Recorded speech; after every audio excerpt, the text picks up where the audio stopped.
Yine San Francisco'daki Türk Festivali'ne geldik. Yine Türkmenistan'ın seyredini açtık. Geçen yılda açtık. En tek başlanık. Yine en merkezi yerlerin bir yerine. San Francisco'nun.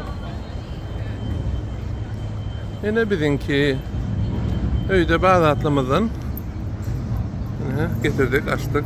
Birkaç saat verdi bu kesir etmek. Keplemek, ayıtmak, düşündürmek. Yine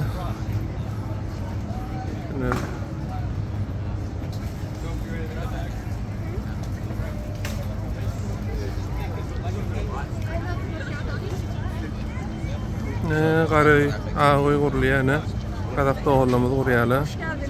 Hoş bulduk, sağ olun.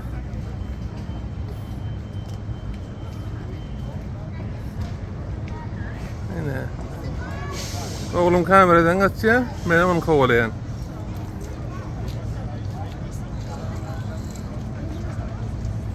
Yine bugün ertiyor var. Arkadaşlar gelin.